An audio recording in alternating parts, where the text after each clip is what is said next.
De hoje é reserva legal. A reserva legal representa 5% do lucro líquido alcançado pela empresa. Todos os anos é feita a apuração de resultado. Nessa apuração de resultado são comparadas as receitas com as despesas e é obtido o lucro do exercício. Desse lucro, uma parte é separada para pagar o governo, é a contribuição social e o imposto de renda. Após o cálculo dos impostos para o governo, são calculadas as participações estatutárias.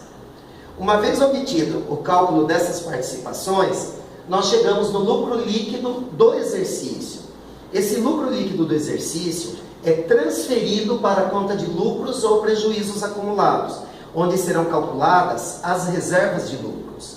Todas as reservas de lucros serão calculadas com base nesse valor que foi transferido para cá. Por exemplo, essa empresa apurou um lucro líquido final de R$60 mil e esse lucro foi transferido para a conta lucros ou prejuízos acumulados.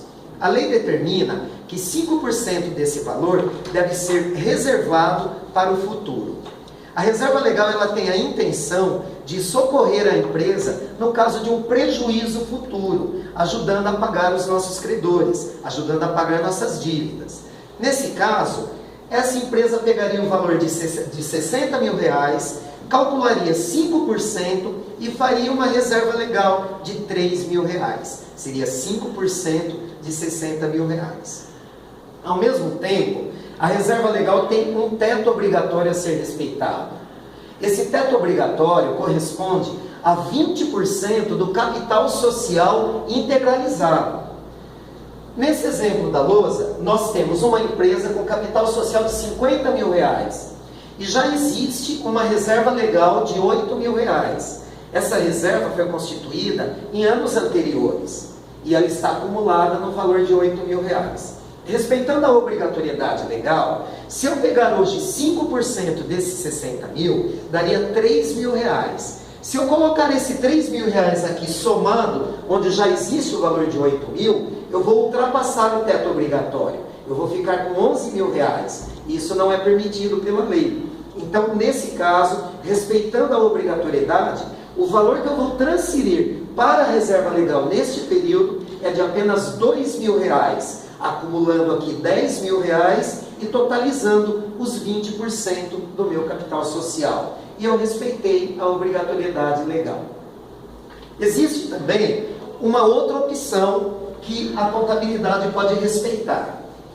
A lei diz o seguinte: se a reserva legal somada às reservas de capital atingir 30% do capital social integralizado, a empresa poderá deixar de constituir esta reserva. Então, vamos imaginar o seguinte, um outro exemplo. A empresa tem um capital social de R$50 mil. Essa empresa tem reservas de capital de R$6 mil. E também existe a reserva legal de R$8 mil, que foi reservada nos anos anteriores. Se eu somar a reserva legal com a reserva de capital, eu já tenho aqui um valor acumulado de R$14 mil. Para chegar em 30% do capital social, eu preciso de apenas R$1.000. Afinal de contas, 30% de 50 mil corresponde a R$15 mil. Então, nós teríamos o valor da reserva legal, que já existe, 8 mil, o valor das reservas de capital, 6 mil, que também já existe, esses dois valores somados, 14 mil. Eu pego do lucro do período, que foi 60 mil, apenas R$1.000 e não os 5%. Vou pegar esse R$1.000 e vou acrescentar aqui na reserva legal. Então, no teto obrigatório, eu faria uma reserva legal de mais R$2.000 e respeitaria obrigatoriedade. No teto opcional, eu pegaria o valor de apenas R$1.000 e acrescentaria nessa reserva legal, certo? E chegaria no teto opcional, que corresponde a 30% do meu capital social integralizado. Então, essa é a nossa reserva legal.